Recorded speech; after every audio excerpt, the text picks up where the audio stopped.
Alright, what up? I'm the co-host of That Fool Holding the Camera. Yes, I'm going to say that fool because he's a fool. Isn't that right, Christian?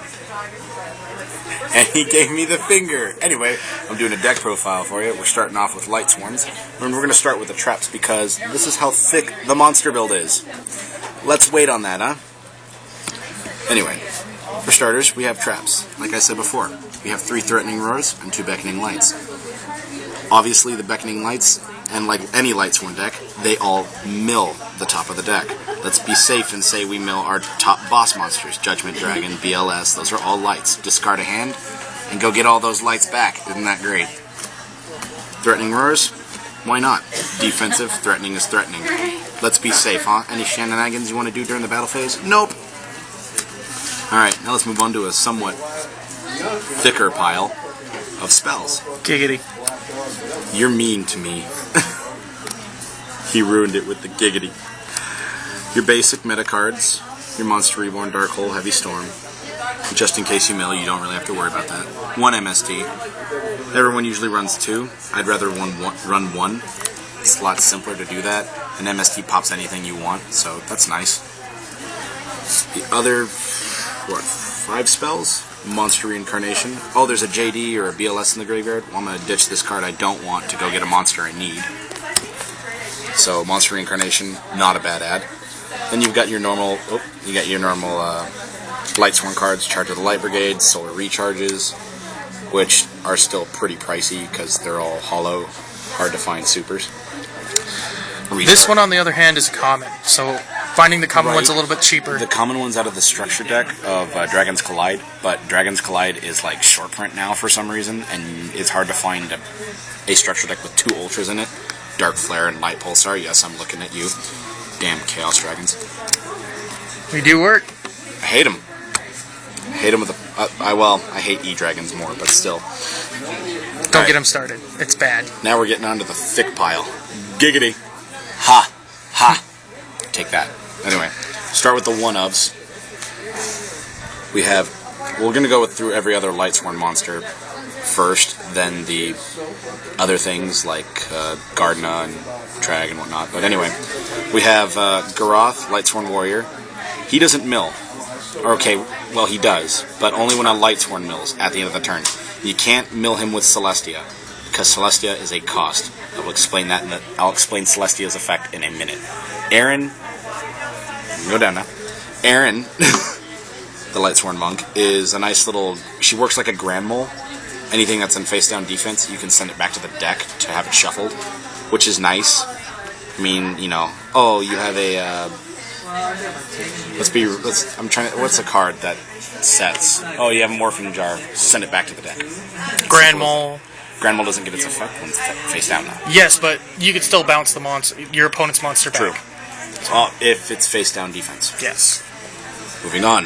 Necro Gardnas, and if you're running the Battling Boxer set, what I do with my Battling Box is I'll play Counterpunch face down in defense mode and have you run it over. True. So. Forgot.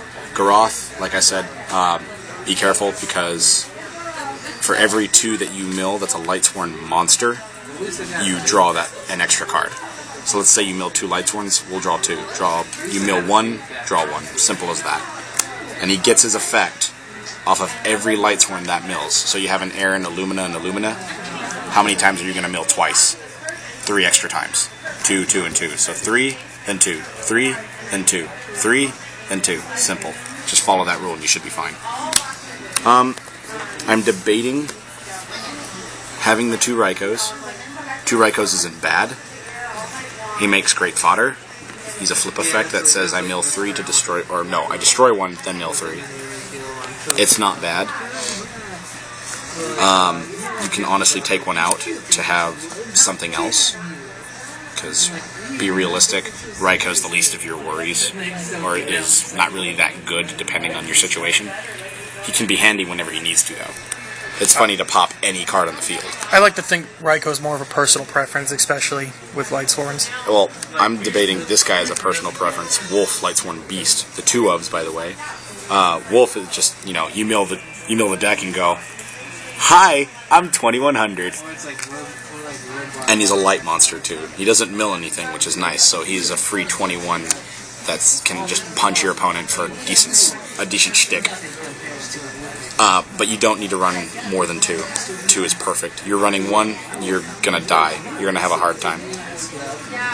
The other 2 of is Jane, Lightsworn Paladin. 18 beat stick that mills 2 at the end of the turn. Oh, and during the battle phase, it gains an extra 300 when attacking a monster. Just to clarify, when he says attacking a monster, he means when Jane himself attacks. If you attack into Jane with one of your monsters, he does not get the 300 boost. He sticks at 18, so be careful. Like I said, threatening roars and other defensive things in the monster build. Alright, now come the 3 ofs and the other junk. Let me get this part separated here. Obviously, you're going to be playing 3 Luminas and 3 Lilas. That's a given. Lila is a nice level 417. She's a free MST. That's why I'm only running the 1 MST, just in case someone goes bottomless on Lila or Torrential or something like that, and MST's just sitting there. MST is not a dead card, by the way. It's actually really useful. Lumina. Lumina is your, if anyone plays zombies out there, is your zombie master. You pitch any card you want and go get a monster in the graveyard. That's a Lightsworn, level 4 or lower. So if there are double Luminas in your grave, let's spam Lumina, huh? Triple Lumina, also. The point of the deck is to also control mill, but we'll get into that with the extra deck later. So Lila and Lumina, 3 ofs. The other 3 ofs, not because I'm a brony, but for other means, Triple Celestia. Yes, they're pretty, aren't they? Hoo-hoo, ultimates. They're a little glary right now. Sorry. That's why I'm angling this camera to try to cut off some of that glare. Celestia is like a monarch. You tribute a Lightsworn monster. Has to be a Lightsworn monster, not Judgment Dragon. I'll explain that later. Any Lightsworn monster, and she gets her effect. You mill 4 to pop 2 cards on the field. Milling 4 is nice, especially for the next card. Can you see that one just fine? Yeah, we're good. Okay. It's JD. Triple Judgment Dragon. Triple Judgment Dragon, there's no other way to bring him onto the field unless you have 4 different names of Lightsworns in your graveyard. And he's not a Lightsworn monster. I mean, yes, he is a Lightsworn monster, but he's not a legitimate named Lightsworn monster. Otherwise, it would have been cool. You know, Lightsworn Dragon. How broke would that be? Play Garoth with Judgment Dragon and Mill 2. You know how broke that would be? So we're not going to get into that. But Judgment Dragon mills 4, and he's a nice level 8. So you also, once he specials, it's best to just start with 1 and go pay $1,000 and blow up the field. Everything except himself. That's when you can go special, and special if so luckily the other 2 are sitting in your hand and just swinging for game. Unless they play Battle Fader or Tragodia, and then you're going to have a bad time. Alright, now comes the fun part of this deck. The extra. Oh wait, I almost forgot. Your defense, monster-wise defense, and other things for options. Obviously, Necrogardna. Necrogardna stops battle phase, stops 1 attack, and you can activate it whenever during your opponent's turn, which is very, very handy. So, Necrogardna negate, why not? Whoa, drop some cards, let's not do that. Double Tragodia, for lots of reasons, why not? Plus, majority of the time, your hand, if you don't play like me, your hand will be full of cards. So he'll be a nice 3K or 26 speeder. No, 28. I think, I don't know, somewhere in that range. 24. Yeah, somewhere in that range. Tragodia is not just a nice little card to have, and it makes it for a light and dark. Gores? I can't tell you how many times I've gone to a 4,000 token with Gores. They go Excalibur, you drop Gores, and then they look at you and they go, well, hell, this is gonna be bad. Very bad. As I like to call her, Gores' bitch. But anyway, I wonder why you would play Honest. A Lightsworn deck, and what attribute are they? Come on, people. That one's self-explanatory. Let's not treat them like idiots here, Gabe. No, I'm just saying. Honest is very, very self-explanatory. Yeah. Alright. Well, that one because of lights and darks, obviously. Blackluster Soldier's pretty broke. He's nice to have. In the event if I mill him, I don't care. I've got options. Leg Spreader Zombie, I'm so sad he's a one-of, but I understand why. Otherwise, this deck would be retarded. Plague Spreader is a tuner, a level 2. A zombie at that. A zombie. What he can do is, you can put if he's in the graveyard, you can put a card in your hand to the top of the deck and special summon him. There's your tuner. And you've probably got level 4, level 3s, and any other things of that nature. Pretty easy. Plague Spreader will remove himself, though, when used for a synchro summon or is removed from the field, period. Now we get to the fun part, the extra deck. Don't have a side for this yet because it really doesn't need one. We'll start with the synchros. Let me flip these around. Do. Move, main deck. You're in my way. Do. I should be able to synchros. Alright, again, this is my variant of it.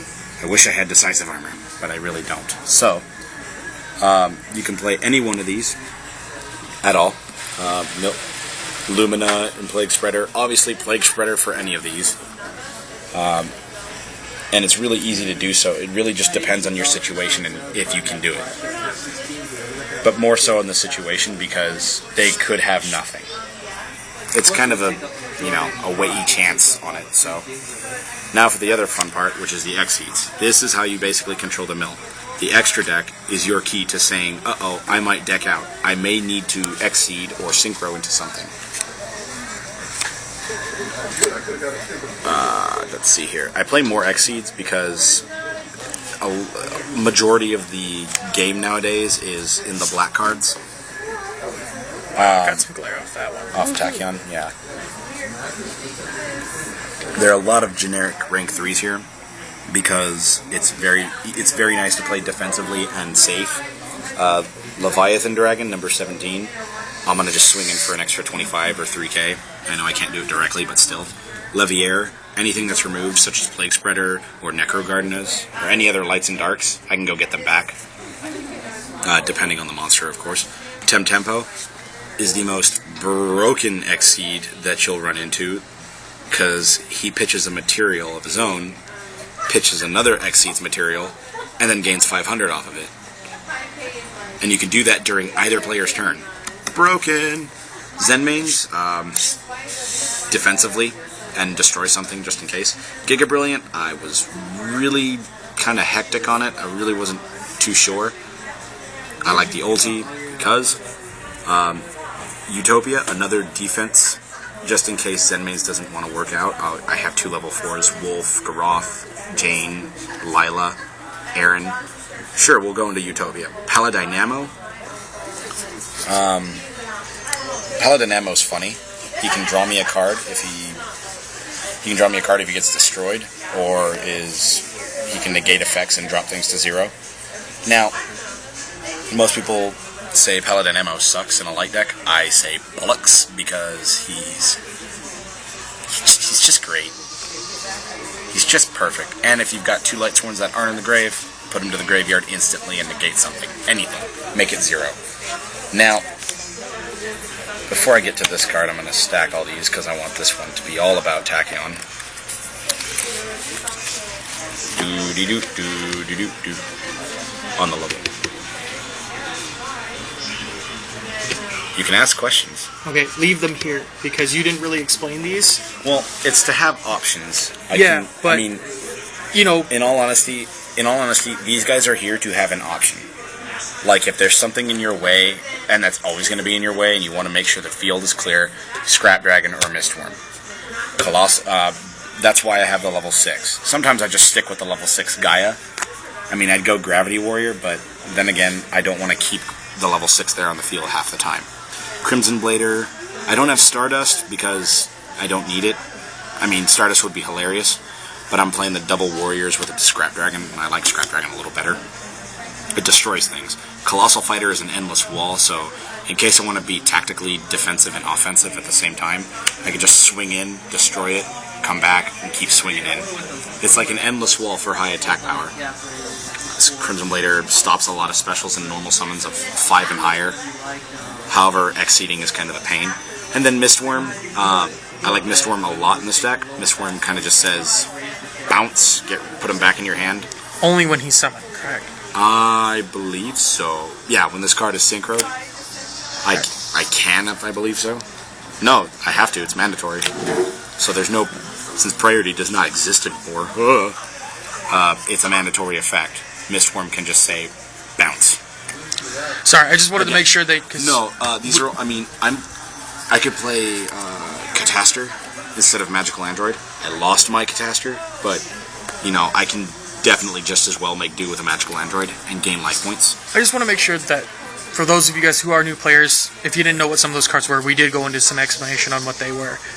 Like, you know, with Magical Android, that's not a real big card a lot of people have heard of, because Psychics were only popular for so long because they lost the card Mind Over Matter. They still can be a little bit popular. Like emergency teleport decks, Kribons, you could play Dad, but you just can't play it as well as it used to be. Yeah. But I just want to make sure we get a general, like, just give a little intro to the card, just so they know what's going on. Just to clarify, this was the only level 7 I had. He's not bad because he's a light monster. So, honest materials, and I can burn for things if I want to. But all in all, it'd be, you know, preferably, I'd rather play like Black Rose or Scrap Archfiend, you know, just a beater to get out there and then have some fun. Okay. But other than that, it's not too bad. Now, everyone's waiting on the rank 8. JD is in there, so is BLS. Better to play it smart than not play at all, because BLS can remove and then not attack. Well, that kind of sucks. I'd rather go Tachyon and then swing in for 3k. Also, it's nice to be safe. Pretend you have 2 Judgment Dragons on the field. I know I always do. That's a kind of a bad thing. It's really not that bad. But Tachyon saves your game. Generically, any rank 8 that's generic saves your game. So Tachyon, Heriatic Sun Dragon, either one's good to do. As long as it exceeds for 8, you're fine. Because then they're no longer in the field and you can't mill 4. Don't mill yourself to death with this deck. It can do that. You can end up having 3 cards and not knowing it and going mill 4 and then you deck out. And you don't want to do that. That's why there's an extra deck and there's only 1 tuner. Majority-wise, you're just relying on the entire deck, not everything, not just 1 card. And Lumina at 3? Yeah, I'm going to have fun with Lumina. Alright, so now we know that Regionals is coming up here pretty soon. At least down here in Arizona, we have a Regional coming up this Saturday, which is June 1st. So I guess a bigger question would be, would you seriously consider running this deck for Regionals? I would run Lightsworns. They stand a decent chance against... They really stand a decent chance against all decks. The top 6 that I see that are going to be at Regionals are Mermails, Firefist, Prophecy, Elemental Dragon Lords, you know, Tempest, Tidal, Blaster, Evil Swarm, and Constellar. So, top 6. The top 2 are Prophecy and Elemental Dragon Lords. Realistically, Dragon Lords pop a lot, but you want to play it safe because they're relying on an OTK, and they can just pop things with Blaster and everything else and just snipe, take a monster from you with Big Eye and Draco Sack. I would consider playing Lightsworns in Regionals. They're still pretty top tier. I call them 1.5 because they're not exactly tier 1-0 yet, or they were for a time, but not anymore. They're up there though. They're pretty decent. It's just basically you want to last 4 turns and then go Judgment Dragon and just blow everything up. They're not playing things like to stop monster effects, which is nice. So, all right. Well, any final thoughts before we wrap stuff up here? Don't play Lightsworns. I'm just kidding. No, Lightsworns are fun. You should give them a try. The only issue is people you run into that might have them will price them ridiculously. Like any old versions of it, yeah, because they're still broken. So just, if you plan to build a deck, go to Raw Yellow Mega Packs. Everything is common and ultra out of there, and they're easy to pull. 15 cards a pack for $3. Not bad, right? Alright, well guys, this wraps it up here. Always remember that we appreciate comments, anything like that of that nature. I do. Yep. And this is why we can't have nice things. Anyway, this is the Duelist Dialogues, Christian and Gabe, and we'll see you later. Deuces.